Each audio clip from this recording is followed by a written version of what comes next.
Halo, selamat malam dokter. Selamat malam, selamat malam. Oke, mohon maaf dokter. Ada kesalahan Ya, teknis kah? dokter. Iya, baik-baik. Oke. Oke, apakah suara jelas dokter? Sudah jelas, Dokter Dayu. Ha. Sudah jelas ya. Oke, Iya, selamat malam jelas Moms sekali. and Dad. Ya, kita tergabung lagi di acara Takut Expert bersama narasumber kita, Dokter Pande Made Wisnu Tirta Yasa, spesialis urologi konsultan PhD FICS. Dan pada malam hari ini kita akan membahas tentang sirkumsisi pada anak dan dari awal persiapan kapan harusnya disirkumsisi dan perawatan pasca sirkumsisinya. Oke, sedikit saya akan membacakan kurikulum vitae Dr. Pandema Dewisnu Tirtayasa. Beliau merupakan menamatkan pendidikan dokter umum di Universitas Udayana, Fakultas Kedokteran, dan spesialis urologi di Universitas Indonesia, serta Doctor of Philosophy di bidang transplant ginjal di Newcastle University di UK, serta konsultan urologi, transplantasi, dan Fellowship of International College of Surgeons-nya. Kemudian saat ini beliau berpraktek di Rumah Sakit Universitas Udayana, Jimbaran, Bali, kemudian di Rumah Sakit Surya Husada Denpasar, dan Rumah Sakit Surya Husada Nusa Dua. Oke, terima kasih dokter atas kesediaan dokter menjadi narasumber pada malam hari ini dan uh, memberikan edukasi yang menarik buat moms and dad tentang sirkumsisi dokter. Oke, mungkin dokter bisa menjelaskan sedikit dokter tentang sirkumsisi. Silahkan dokter. Oke. Ya, baik. Terima kasih. Selamat malam kepada Mam Sendet. Terima kasih. Ya, sekali lagi saya ucapkan kepada Dokter Dayu yang sudah mengundang saya di acara ini, gitu ya. Ini kali kedua saya mengisi acara ini. Jadi saya sangat senang sekali bisa memberikan ilmu, berbagi ilmu kepada Mam Sendet semua dan juga teman-teman semua di sini, gitu ya. Untuk kali ini kita akan bahas tentang sirkumsisi gitu ya. Jadi untuk sirkumsisi, ya kalau sirkumsisi kan biasanya kita taunya seperti kalau di Indonesia itu disunat gitu ya. Disunat setelah itu Iya. biasanya kalau di Indonesia secara umum karena populasi sebagian besar adalah Muslim gitu. Jadi terkait dengan ke arah sosial biasanya seperti itu. Tapi untuk sisi medis sebenarnya ada sisi medisnya. Kita bicara definisi dulu. Kalau dari sirkumsisi sendiri Ya. itu adalah dari by definition dia adalah membuang sebagian atau seluruh kulit kulup ya kalau bahasa Indonesianya atau kulit Dulu. prepusium. Jadi kulit prepusium secara medis kita bilangnya kulit prepusium seperti itu. Setelah itu biasanya kok dari sisi medis ya, dari sisi medis itu ada sisi indikasinya memang jelas ya, harus ada sisi indikasi dan indikasinya itu kita bagi menjadi indikasi medis dan non medis seperti itu ya. Nanti kita akan banyak berdiskusi di bidang hal seperti itu, medis seperti apa. Secara umum ya indikasi secara medis itu biasanya kalau misalnya mungkin moms and dad semua tahu yang kita sebut dengan fimosis seperti itu ya. Fimosis itu adalah apa namanya? Ya tidak bisa tertariknya kulit prepusium mungkin anak moms and dads yang tidak bisa tertarik ke arah belakang seperti itu ya. Setelah itu ada sisi medis yang lain kalau misalnya ada suatu infeksi seperti itu yang kita sebut dengan balanitis atau postitis. Balanitis itu dia infeksi dari glans penisnya atau kepala penis. Sedangkan kalau postitis itu biasanya adalah kita sebut dengan infeksi dari kulit prepusium itu sendiri. Setelah itu ada beberapa indikasi juga kalau misalnya pasien dengan infeksi saluran kemih berulang. Nanti kita akan bahas tuh biasanya pada anak kecil. Sering dokter ya. Setelah Infeksi itu saluran ada kemih. juga benar ya infeksi saluran kemih yang tidak bisa kita jelaskan itu ya. Ada beberapa infeksi saluran kemih berulang, tidak ada dari ultrasound dari pemeriksaan USG tidak ada kelainan apa-apa di dalam. Itu biasanya kalau dari guidelines itu dikatakan dengan kita melakukan sirkumsisi dia akan menurunkan angka infeksi saluran kemih berulang itu sampai 30% seperti itu. Dan kalau ada indikasi-indikasi yang lain seperti dijelaskan tadi, ada juga indikasi non medis seperti untuk sosial, seperti itu, untuk kebersihan. Kembali lagi tapi kebersihan itu adalah kembali ke indikasi medis seperti itu. Setelah itu untuk itu indikasinya. Untuk persiapannya sendiri untuk moms and dads. Jadi kalau dari pasien-pasien yang biasa datang ke tempat saya gitu ya, biasanya dikeluhkan pasiennya ini biasanya anak kecil gitu ya Nanti kita akan bahas juga, ada juga yang orang dewasa, tapi sebagian besar anak kecil memang dikeluhkan oleh orang tuanya, apa namanya, kencingnya dikatakan nyeri seperti itu. Setelah itu ada juga kulit prepusiumnya menggembung. Jadi sebelum kencing keluar, jadi dia seperti tertahan di dalam oleh kulit prepusiumnya, oleh karena apa namanya, saluran keluarnya itu kulit prepusiumnya tidak adekuat atau tidak cukup. Itu salah satu indikasi juga biasanya seperti itu. Dan untuk persiapannya sendiri memang kita harus pastikan memang si anak ini apa namanya, tidak mengalami suatu infeksi yang akut gitu. Biasanya kalau ada infeksi akut kita berikan antibiotik dulu atau salep antibiotik atau antibiotik secara per oral sampai sampai dia kondisinya baik seperti itu ya. Jadi apa namanya, kalau nah biasanya yang menjadi pertanyaan itu adalah dari orang tua ke saya, "Dok, nanti anak saya kalau mau disirkumsisi pakai teknik apa, Dok?" Nah, itu biasanya. Ya, Teknik apa itu ya? dokter. Habis itu dikatakan apakah memakai laser atau tidak gitu ya.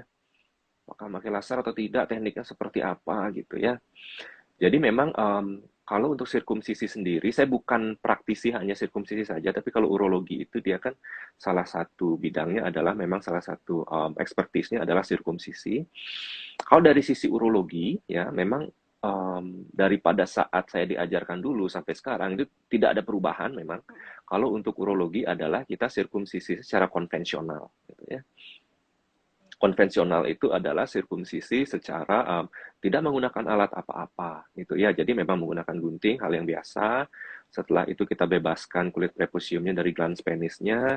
Setelah itu kita apa namanya, kita gunting atau kita potong melingkar seperti itu ya.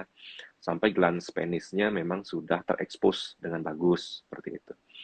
Nah, kalau untuk teknik-teknik lainnya, saya belum pernah mengerjakan ya, apa namanya, jujur saja saya belum pernah mengerjakan, tapi yang biasa digunakan itu ada menggunakan klem seperti itu, atau gomkop klem, atau plastibel seperti itu. Dan teknik lainnya ada yang disebut dengan teknik guillotine gitu ya. Teknik guillotine itu dia seperti menarik kulit prepusium, setelah itu apa namanya, dipegang glans penisnya supaya tidak terjerat, setelah itu dipotong kulitnya seperti itu. Lalu ada juga dikatakan menggunakan laser, itu ya, menggunakan laser. Jadi untuk laser ini ada yang memang beberapa orang itu salah kaprah. Kalau dari sisi bedah itu biasanya kita menggunakan kauter gitu ya. Kita menggunakan kauter.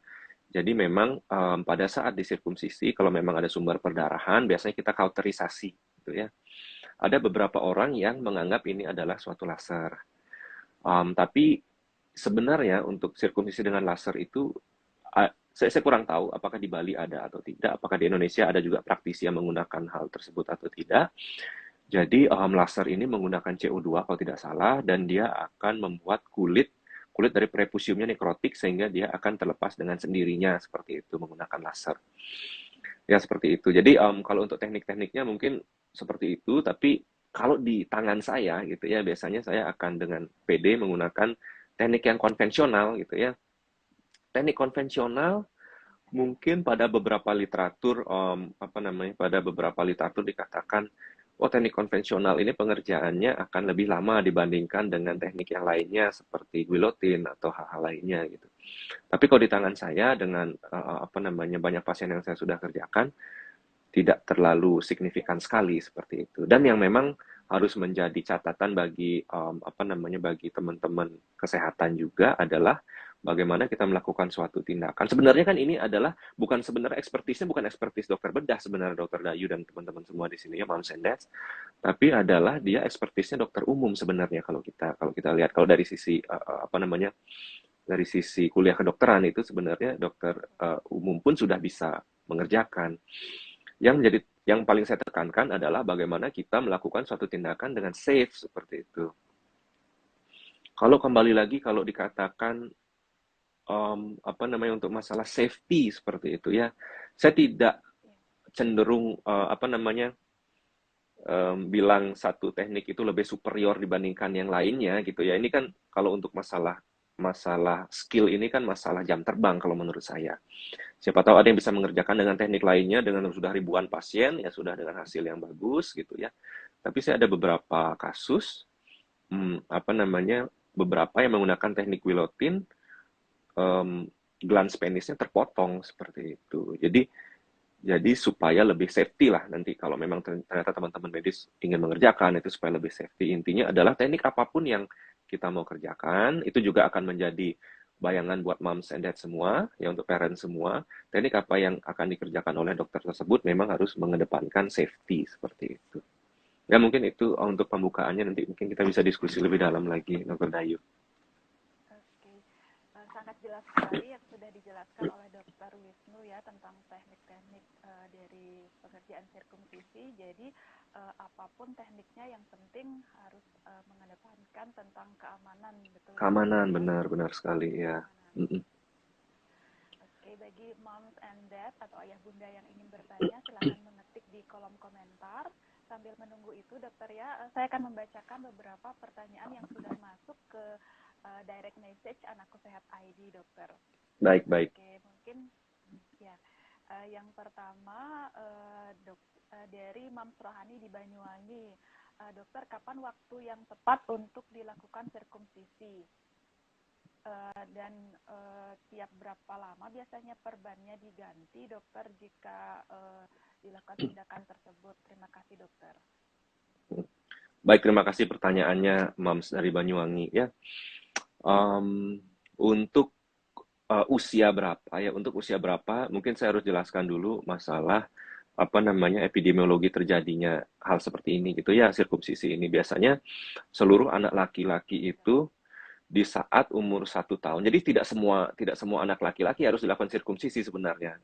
Kalau dari saya sendiri dari sisi medis itu memang harus ada indikasinya seperti itu. Tidak semua pasien laki-laki kita lakukan sirkumsisi.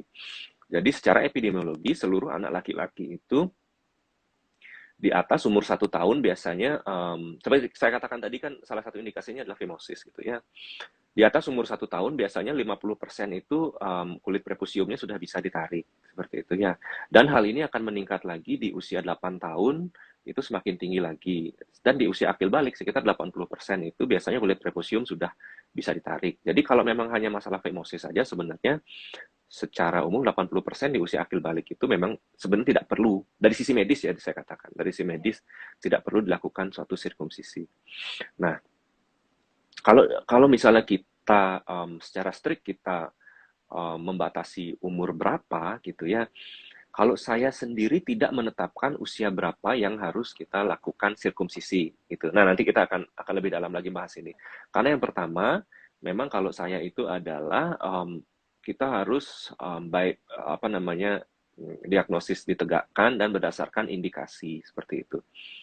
Kalau dari umur, saya pernah mengerjakan pasien sirkumsisi usia 1 hari. Ya, kurang dari 1 hari, kurang dari 24 jam.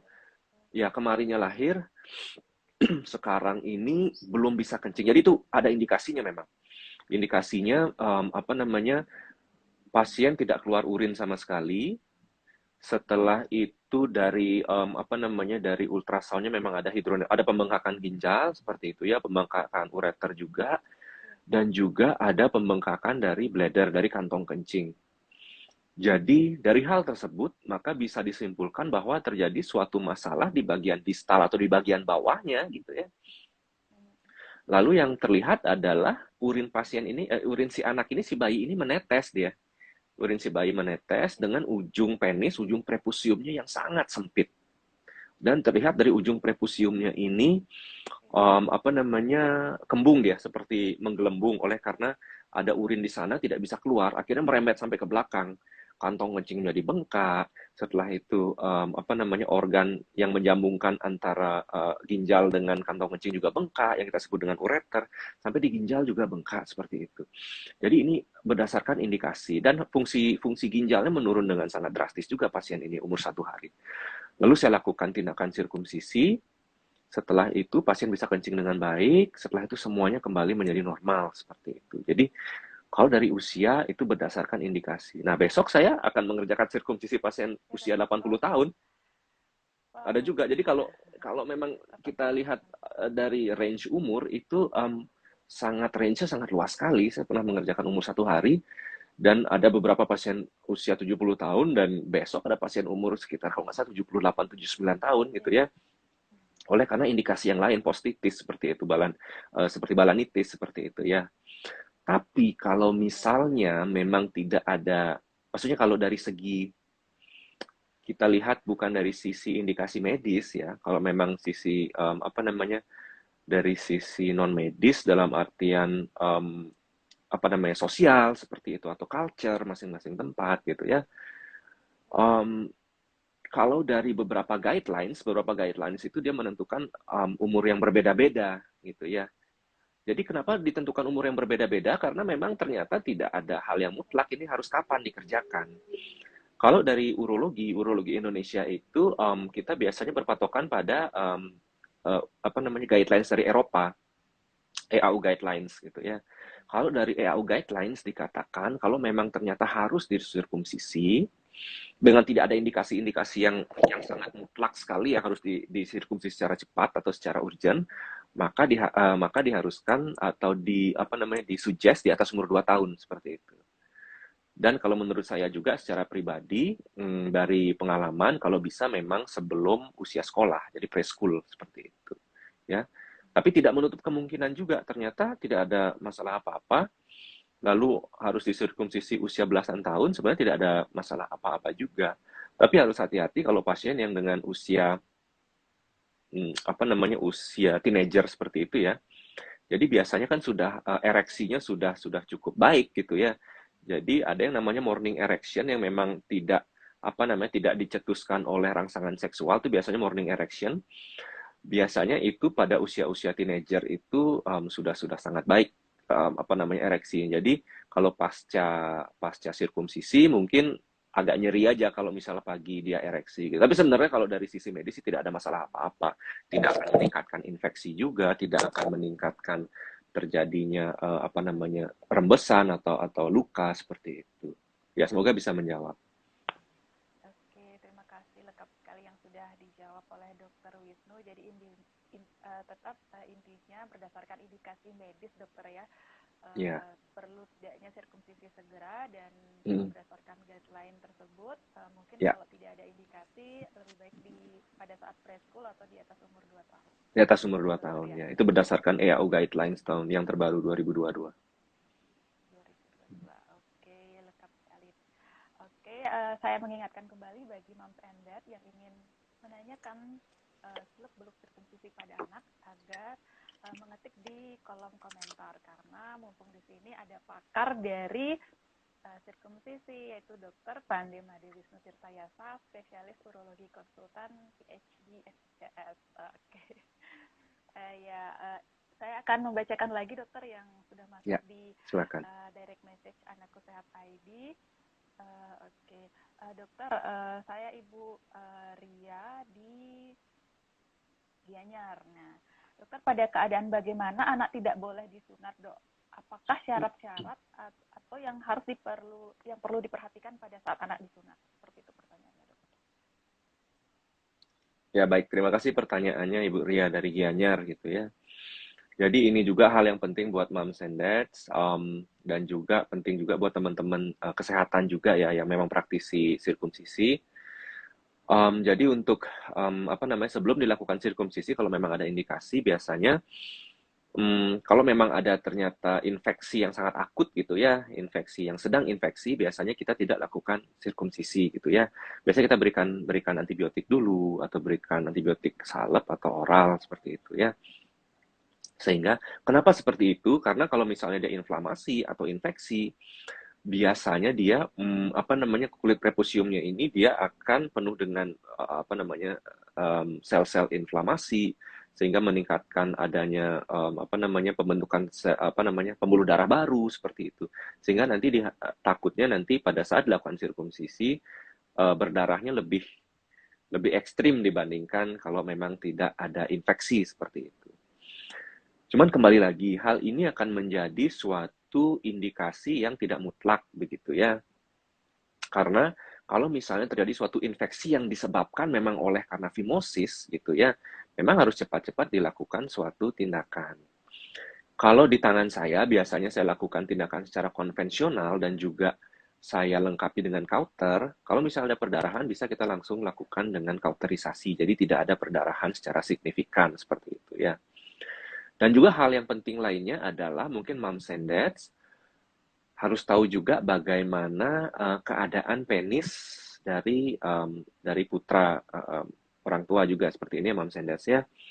Jadi bagaimana kondisi penisnya? Ada suatu kondisi yang kita sebut dengan hipospadia ya.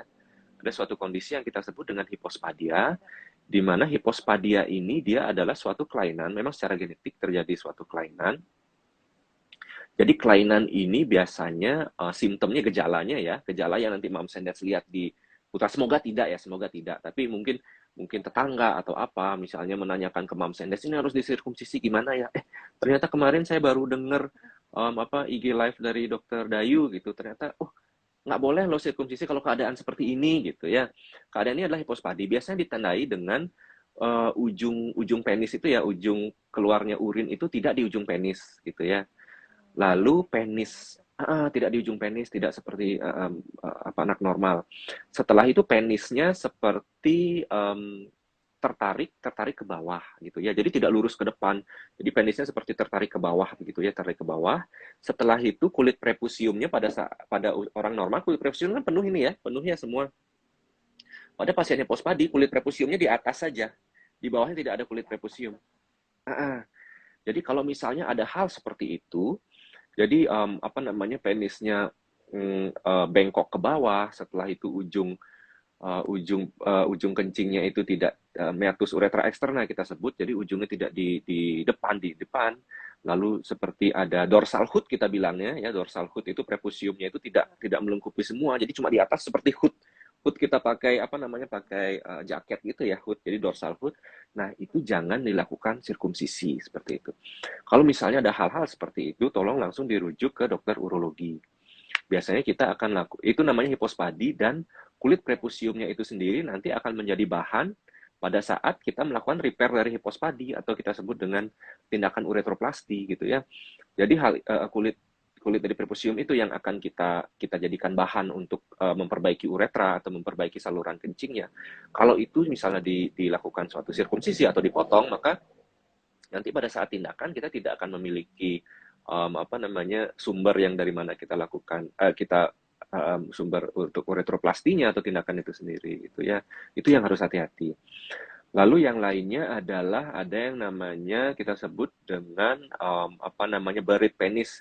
Jadi penis yang tertanam ke dalam gitu ya. Biasanya pada pasien-pasien yang mungkin karena kegemukan seperti itu atau karena masalah genetik. Ada juga pasien yang tidak gemuk tapi ada buried penis, penis yang terkubur seperti itu ya. Ada penis yang tidak menyembul tapi penis yang terkubur. Itu juga kalau bisa jangan dulu dilakukan tindakan sirkumsisi, karena nanti pada saat kita lakukan tindakan itu tekniknya sangat berbeda gitu ya. Tindakannya sebenarnya silahkan dikonsulkan ke dokter urologi. Nanti kita akan lakukan suatu repair itu hasil akhirnya nanti akan seperti sirkumsisi gitu ya. Tapi sebenarnya tidak sirkumsisi saja kita lakukan, tapi kita membuang dartos fascia namanya, suatu fascia yang memang menarik si penis itu ke dalam seperti itu. Jadi secara umum kalau bisa diperhatikan kira-kira hal-hal seperti itu yang menjadi kontraindikasi, kita jangan melakukan sirkumsisi. Lalu hal lainnya apabila ada kelainan pembekuan darah seperti itu. Tapi ini kontraindikasi yang tidak mutlak seperti itu. Ya. Dan mungkin semoga bisa menjawab. Oke, ya terima kasih dokter. Ya semoga menjawab ya Ibu Ria di Gianyar tentang keadaan pada anak yang tidak boleh dilakukan sunat. Jadi kalau ada infeksi akut, kalau ada hipospadi atau buried penis karena memerlukan teknik repair yang lebih kompleks ya. Oke. Yeah. Menjawab tentang hipospadi, dokter, ini ada pertanyaan dari Ibu Maria di NTT. Dokter, anak saya dikatakan saluran kencingnya tidak pada tempatnya atau dibilang hipospadi sudah ada sejak saat lahir. Kata dokter tidak perlu buru-buru operasi. Sebenarnya kapan sih dok waktu yang tepat untuk dioperasi? Seperti itu dokter. Usianya tidak dijelaskan sih dokter di sini. Ya, oke. Baik. Terima kasih. Ya, terima kasih pertanyaan. Wah, jauh ya memang audiensnya seluruh Indonesia nih sepertinya Dokter Dayu. Betul, dokter. Ya dari NTT ya. Untuk secara spesifik masalah hipospadi ya, untuk masalah hipospadia ini sendiri kalau akan dilakukan suatu tindakan biasanya memang kalau dari sisi bedah memang harus kita kita sebutnya dengan rules of ten gitu ya. Dia sudah Dan dokter. saya nggak ya rules of ten kalau nggak salah dia HB-nya 10, lalu usia mungkin ya usia di atas 10 bulan dan juga berat di atas 10 pon gitu. Itu secara umum itu untuk tindakan operasi apa saja sebenarnya gitu ya. Iya, dokter. Kalau memang ternyata tindakan yang akan kita lakukan memang tidak urgent dan tidak emergensi gitu ya. Tapi kalau yang seperti seperti kita diskusikan di awal untuk masalah pasien sirkumsisi yang usia 1 hari, itu memang semua hal itu kita tabrak memang karena memang hal ini menjadi suatu emergensi. Kalau udah emergensi udah kita tidak lihat hal-hal yang memang sangat berbeda dengan tindakan operasi yang elektif atau yang memang kita rencanakan seperti yang sudah di planning seperti itu. Dan kalau untuk hipospadi sendiri, untuk operasi hipospadi itu dari pengalaman saya biasanya operasi hipospadi ini sangat sangat metikulus sekali, jadi sangat kecil sekali barang yang akan kita lakukan tindakan ini sangat kecil sekali gitu ya. Dan benang yang akan kita pakai ya, yang benang yang kita pakai itu sangat kecil sekali, seperti 50 atau 60. Itu mungkin lebih lebih kecil dari helai rambut seperti itu. Jadi biasanya kita kerja pakai loop seperti itu ya, jadi kaca pembesar. Jadi untuk mengurangi terjadinya suatu kesalahan operatif oleh karena benda yang kita kerjakan kecil dan juga tidak ada suatu keemergensian seperti itu ya. Biasanya kita tunggu apabila penisnya mencapai 2 cm kalau tidak salah seperti itu ya. Jadi ya memang tidak ada hal yang mutlak kalau misal dari kami biasa di 2 cm, tapi ada beberapa senior-senior saya yang lain yang mengerjakan mungkin kurang dari 2 cm, bisa dilakukan tindakan tergantung juga jenis hipospadinya seperti apa, seperti itu ya. Apakah jenis hipospadinya yang memang proksimal atau distal, memang lubangnya memang um, tidak di ujung tapi hanya sedikit saja di sini atau memang dia sangat berada di ujung atau berada di di sekitar testis seperti itu ya.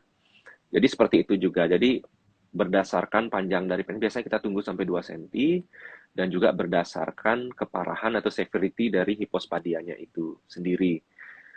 Dan hal ini juga, untuk operasi hipospadi ini, operasi yang sangat, yang tadi saya bilang itu ya, sangat, sangat, sangat, kalau memang bisa dikerjakan sekali gitu misalnya ya, tanpa adanya suatu suatu efek samping ke depannya biasanya kita kerjakan sekali gitu ya. Kalau misalnya ada komplikasi ke depannya biasanya bisa kita lakukan repair hipospadi, repair uretroplasti seperti itu. Tapi biasanya udah lebih susah dibandingkan yang kita kerjakan pertama kali. Karena yang pertama kali kita kerjakan biasanya kan lebih elastis dia ininya. Jaringan lebih elastis. Kalau sudah pernah dikerjakan operasi, setelah itu ada komplikasi, mungkin 3 tahunnya lagi, 5 tahunnya lagi kita lakukan suatu tindakan, biasanya akan lebih susah biasanya karena sudah fibrotik, tidak seelastis pada saat yang pertama, mungkin seperti itu. Ya. Semoga bisa menjawab. Oke, terima kasih dokter. Jadi Bu Maria, kalau tidak urgent dan tidak emergensi pada saat HB10 atau sel darah merahnya 10, usia 10 bulan dan dilihat dari berat badan juga minimal 10 pon ya dokter ya. Tapi balik lagi tergantung indikasi medis dan tingkat severity atau tingkat keparahannya seperti itu dokter ya. Ya. Dan juga kalau memang sudah di atas itu, misalnya usia 10 tahun, misalnya baru terdiagnosis gitu ya. Contohnya seperti yang heboh beberapa bulan yang lalu, atlet voli itu loh Dokter Dayu. Ya, iya dokter. atlet voli itu yang ternyata, ya itulah itu tamparan bagi kita semua ya. Itu tamparan bagi dunia kesehatan juga di Indonesia. Bagaimana usia yang sudah sedemikian dewasanya tidak terdiagnosis hipospadi dari awal. Mungkin itu juga menjadi pelajaran buat kita semua bahwa bentukan dari penis itu memang kalau hipospadi itu memang menyerupai klitoris dari wanita biasanya. Tapi ada beberapa hal juga yang harus kita yang kita sadari bahwa tidak segampang itu kita menjudge bahwa ini pria, ini wanita. harus dokter. ada pemeriksaan lanjutannya, dan juga kalau bisa, kalau nggak yakin silahkan dikonsulkan ke dokter urologi terdekat. Kalau misalnya tidak ada, silahkan konsulkan ke Iya, dokter. dokter spesialis terdekat seperti itu. Oke, terima kasih dokter.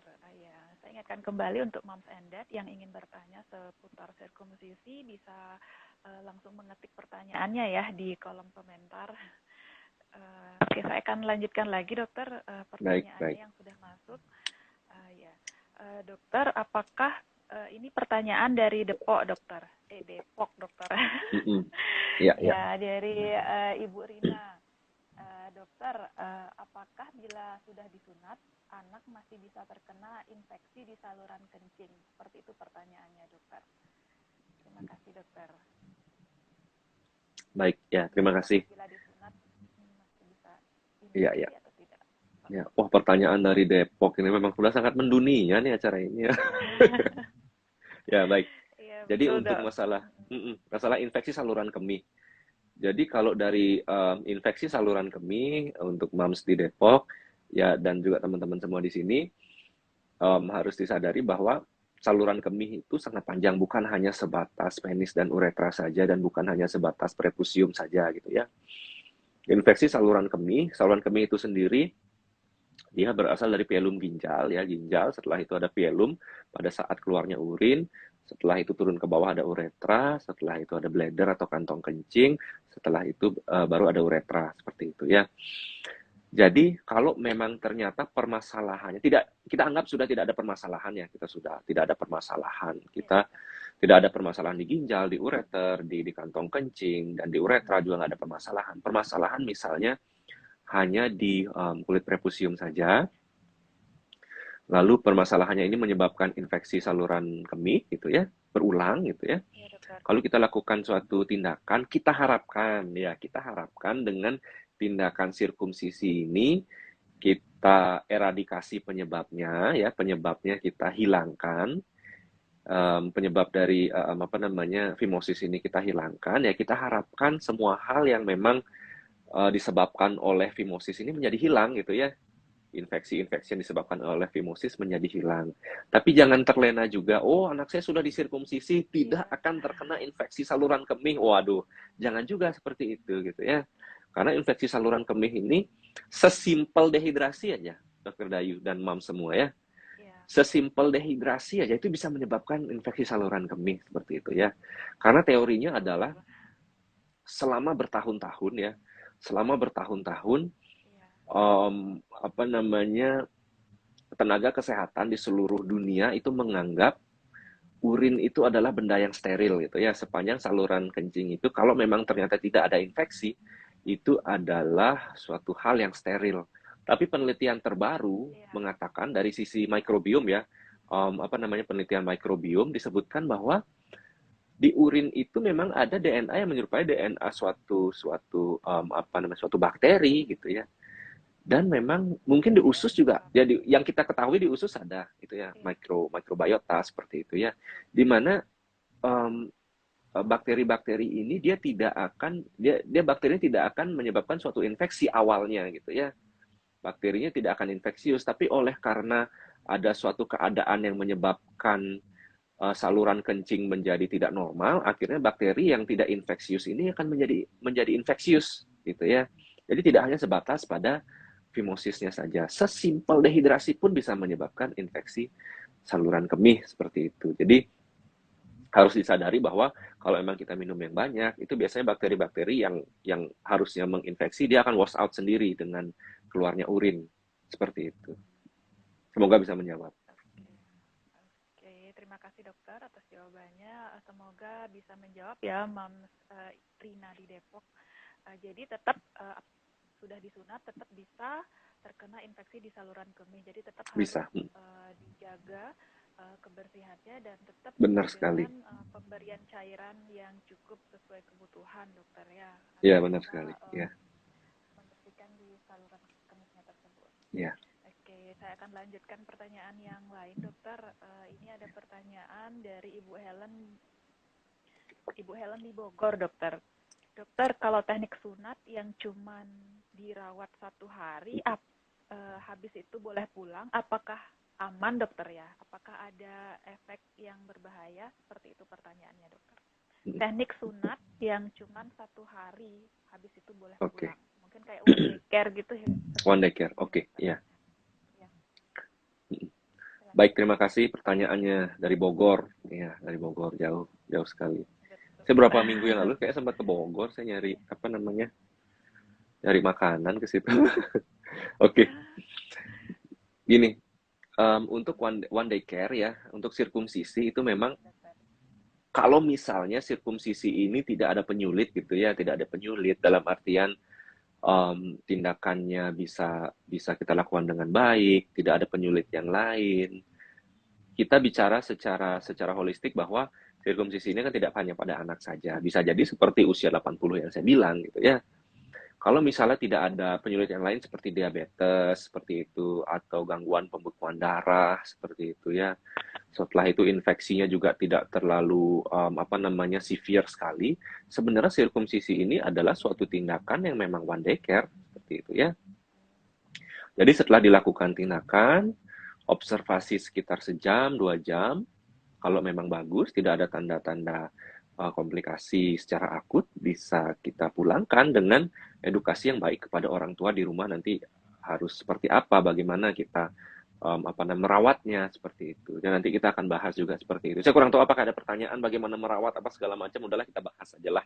Kita kupas tuntas lah pokoknya ya. Ada dok. Ada. Kebetulan ini ada yang bertanya juga. Anak saya sudah umur 5 tahun. Habis disunat dokter, apakah masih normal, ujung penisnya masih tampak kemerahan dan bengkak. Saat ini sudah perawatan hari keempat seperti itu. Oke, ya. Oke, ya. Ya nanti kita akan bahas juga ya bagus pertanyaannya.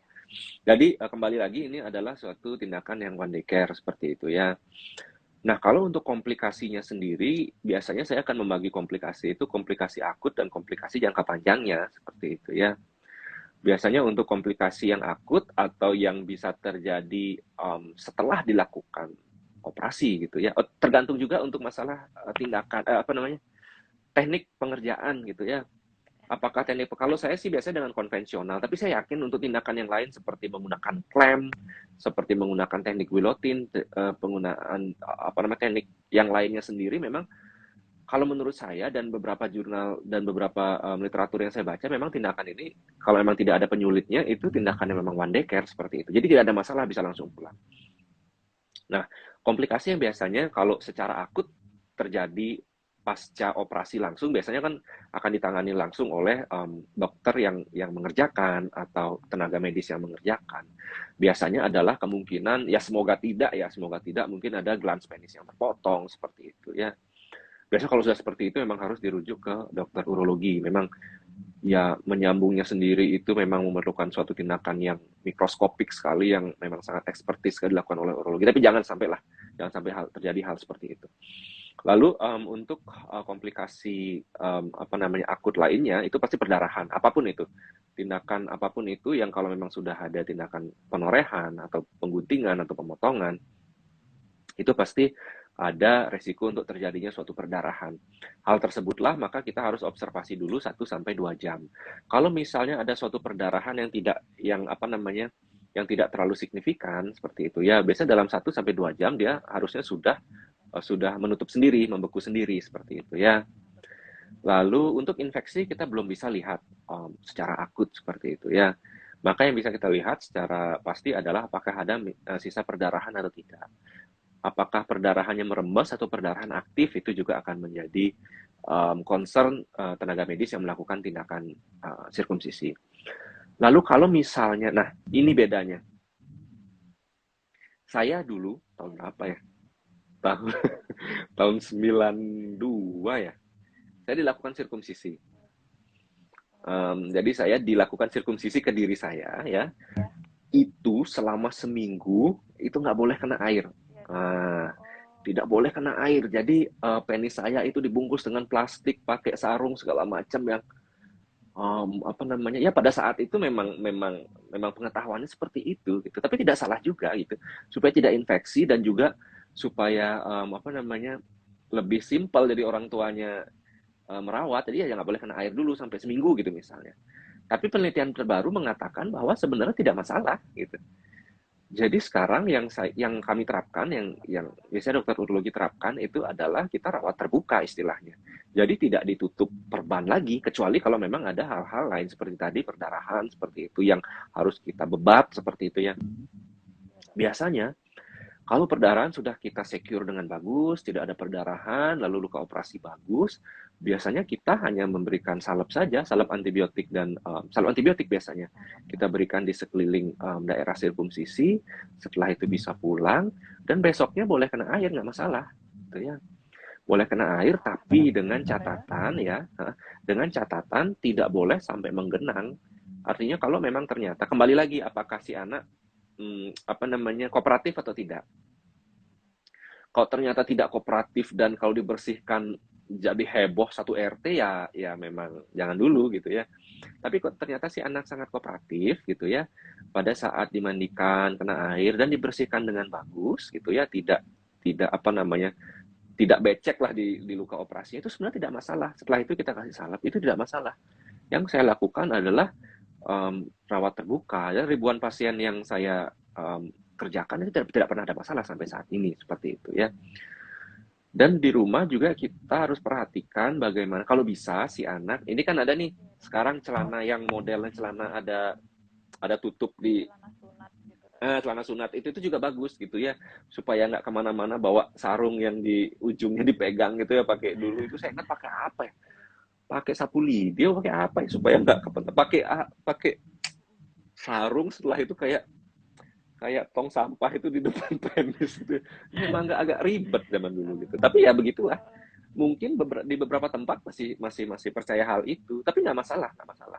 Artinya dengan ada penelitian terbaru itu kan memang supaya lebih nyaman ke pasien, dan ternyata dari penelitian itu tidak berbeda bermakna angka infeksi segala macam, asal memang diperhatikan kebersihan dengan bagus. Si anak tidak lari-lari kemana, tidak mainan ke tanah dulu segala macamnya gitu ya. Dan biasanya luka operasi ini sembuh biasanya memang setelah 1 minggu gitu ya. Di hari keempat tadi Bunda dari Bogor Depok ya itulah ya, memang ada kemerahan, itu menurut saya masih hal yang wajar. Karena biasanya memang inflamasi masih terjadi di hari ini gitu 3-4. Nanti akan resolve sendiri kalau tidak ada masalah di hari ke-7 dan hari-hari berikutnya. Dan merah itu terjadi memang pada saat kita melepaskan kulit prepusium dari glans penis. Nah, kalau phimosis itu kan dia glans penisnya itu tidak bebas dari kulit prepusium, jadi nempel sekali ya. Di luar nempel, di dalam pun nempel.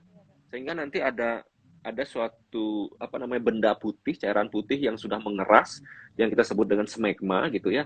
Itu yang harus kita bersihkan. Dan pada saat pembebasan itu ke belakang, itu yang menyebabkan penis itu menjadi agak kemerahan karena kita bebaskan dari jaringan sekitar. Tapi itu tidak masalah. Saya yakin nanti seiring berjalannya waktu dia akan membaik seperti itu, Mams. Semoga bisa menjawab. Pada saat hari keempat masih kemerahan dan bengkak, dokter ya? Masih kemerahan itu tidak masalah. Dan juga asal tidak ada tanda-tanda infeksi, pasien tidak demam, yang paling kita bisa ini kan pasien demam, habis itu kencingnya menjadi menjadi perih seperti itu. Setelah itu daerah di sekitarnya mungkin mengeluarkan nanah atau masih ada perdarahan seperti itu. Ya semoga tidak terjadi seperti itu. Tapi kalau hanya masalah kemerahan aja itu masih dalam tahap inflamasi di hari 3-4 seperti itu. Semoga bisa menjawab. Oke, terima kasih dokter ya. Semoga bisa menjawab, Moms ya. Jadi kalau hari keempat tidak masalah, yang penting tidak ada tanda infeksi seperti demam, ya.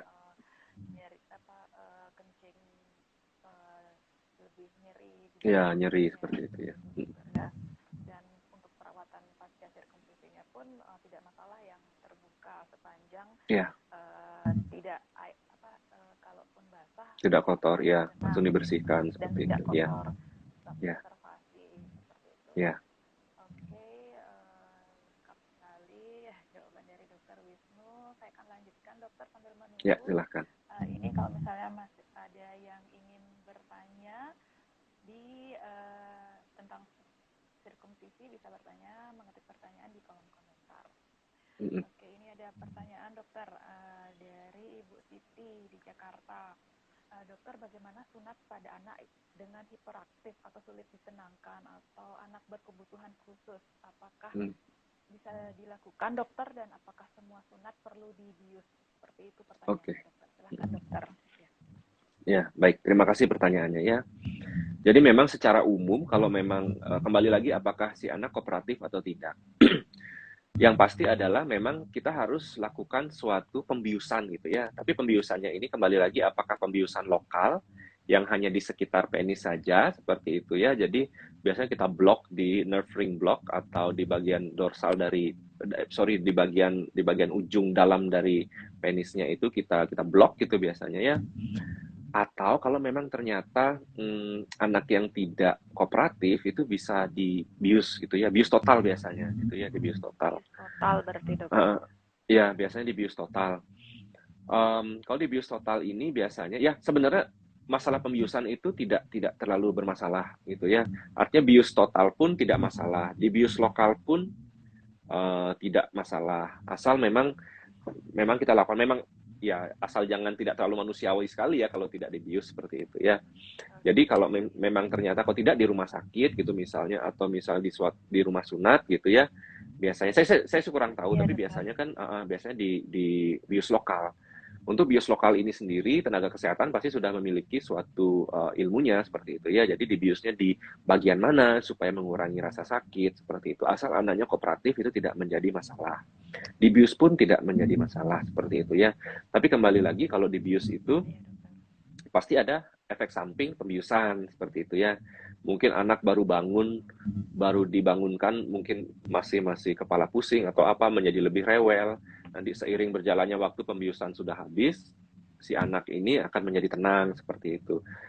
Jadi ya seperti itu. Jadi ada efek pembiusannya juga, efek pembiusannya yang secara umum juga seperti itu. Ya. Tapi sebenarnya tidak menjadi masalah apakah ini dibius secara total atau hanya lokal saja. Seperti itu. Semoga bisa menjawab. Oke, ya terima kasih dokter. Berarti pada dasarnya dibius dokter ya, tapi ada yang lokal dan ada yang total atau keseluruhan dibius seperti itu ya. Iya. Oke. Ya, terima kasih dokter atas jawabannya, dan ini sambil kita menunggu dokter, ada pertanyaan lagi dari DM Anakku Sehat ID. Ya. Dokter, anak saya dengan hemofilia umur 7 tahun, apakah aman untuk disunat dokter? Seperti itu pertanyaannya dokter. Hemofilia. Baik. Hemofilia, ya gangguan pembekuan darah kan ya? Ya, terdapat gangguan pembekuan darah. Kira-kira apakah aman untuk disunat dokter? Seperti itu. Ya baik. Baik, terima kasih pertanyaannya ya.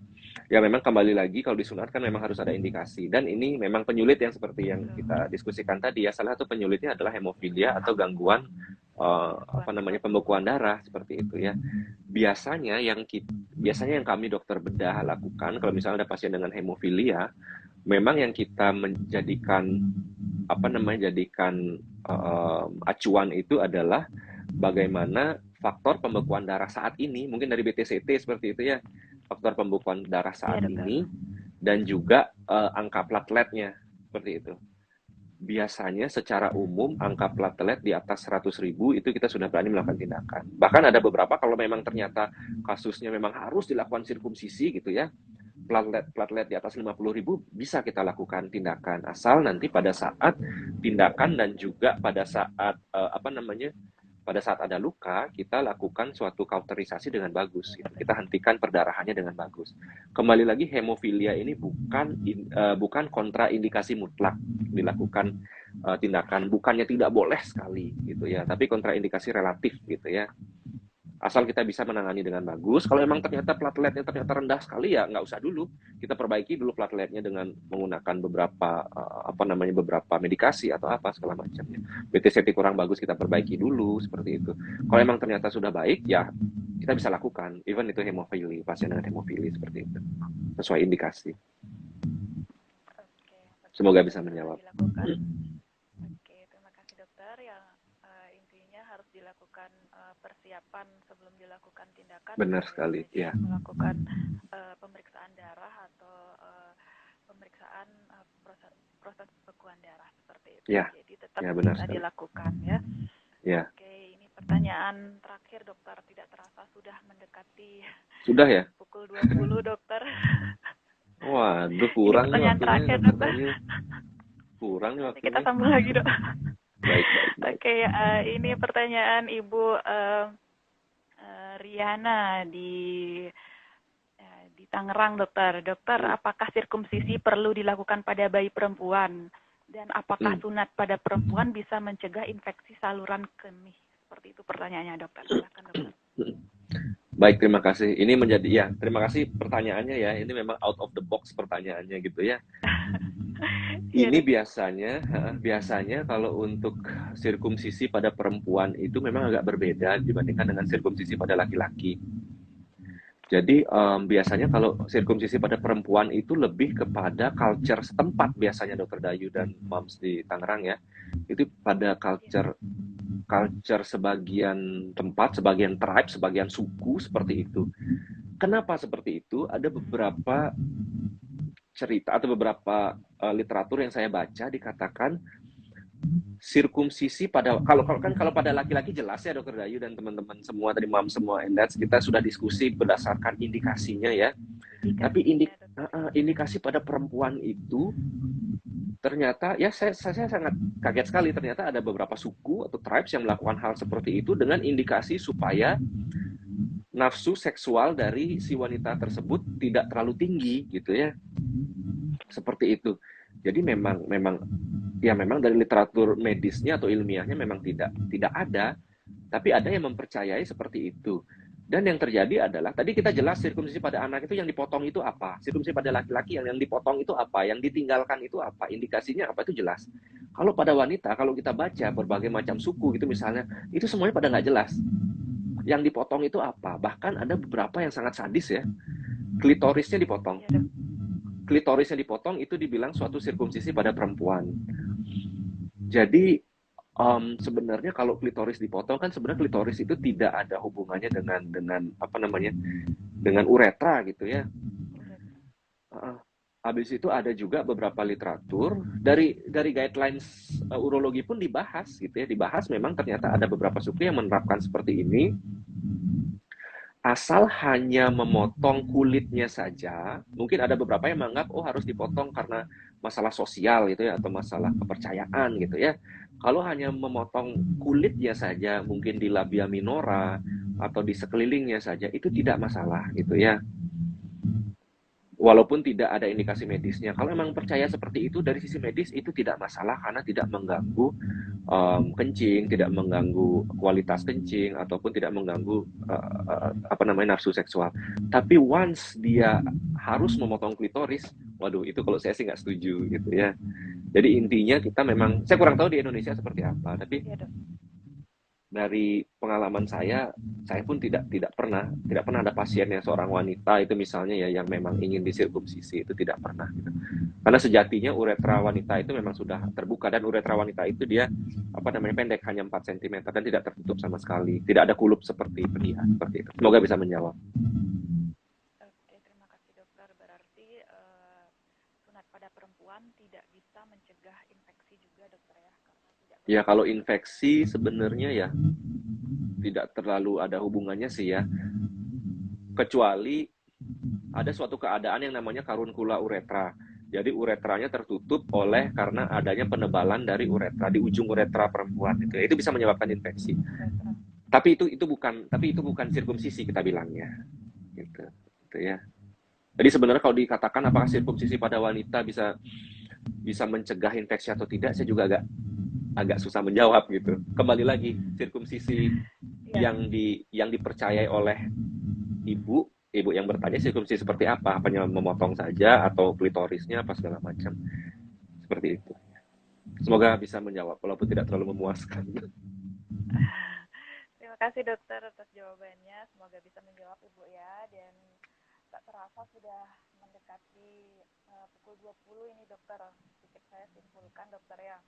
Ya, silakan. Sunat pada anak memiliki manfaat yaitu indikasi medis dan indikasi non medis. Jadi tetap untuk tindakan tersebut perlu dikonsultasikan kepada dokter. Seperti itu dokter ya, ada kapan waktunya yang tepat, persiapan sebelum sirkumsisi, serta perawatan pasca sirkumsisinya perlu diperhatikan. Seperti tadi yang sudah dijelaskan banyak sekali oleh Dokter Wisnu dari A sampai Z. Seperti itu dokter. Mungkin ada tambahan dari Dokter Wisnu atau take home message seputar sirkumsisi dokter kepada moms and dad, silahkan dokter. Ya baik. Ya terima kasih. Untuk take home message-nya saya nggak terlalu panjang ya, simple aja. Memang kalau anak itu ya memang kita harus ketahui bersama ya, apalagi anak laki-laki secara umum untuk masalah sirkumsisi atau fimosis ini gitu ya. Jadi jangan sampai ada yang tidak tahu bahwa ada suatu hal yang namanya hipospadi seperti itu. Kan memang agak memalukan sekali kalau sampai dewasa kita anggap suatu anak itu adalah suatu perempuan, tapi sebenarnya laki-laki yang terjadi kelainan di uretranya gitu ya. Dan jangan segan-segan datang ke dokter gitu ya untuk berkonsultasi masalah sirkumsisi atau apakah perlu sirkumsisi atau tidak. Itu silahkan konsultasi ke dokter apabila kalau misalnya moms and dads di acara ini memang belum bisa terlalu banyak sekali menjawab, silahkan datang ke dokter. Dokter pasti akan menjelaskan dengan sangat dari A sampai Z juga apakah perlu atau tidaknya berdasarkan indikasi seperti itu. Supaya tidak kedepannya malah nanti tambah membuat si anak menjadi bermasalah, mungkin ISK seperti itu ke depannya. Ya, mungkin itu aja dari saya. Semoga bisa memberikan pencerahan. Oke, terima kasih dokter. Jadi jangan segan-segan moms and dad ya untuk kalau misalnya ragu agar memeriksakan langsung kepada ahli atau ke dokter biar jelas seperti itu dokter ya. Oke, terima kasih dokter Wisnu atas waktunya yang sama-sama sangat lengkap sekali penjelasannya, dan sukses selalu dokter Wisnu. Terima kasih. Jangan boleh mau diundang lagi kapan boleh bahas yang lain lagi dengan senang hati. Aduh, terima kasih dokter Wisnu atas waktunya, jelas. Ya, sama-sama dokter Dayu. Dokter Wisnu di acara Talk with Expert Anak Sehat ID, dan terima kasih juga kepada moms and dad yang sudah join di acara ini, dan misalnya kalau ada yang masih ingin bertanya silakan bisa DM di Anak Sehat ID. Oke, terima kasih dokter. Sama-sama ya. Sukses selalu buat dokter Wisnu. Terima kasih dokter Dayu dan juga teman-teman. Ya, silahkan. Ya, terima kasih, selamat malam semua. Sehat selalu dok. Mari dok. Ya, sama-sama, sehat selalu. Bye-bye.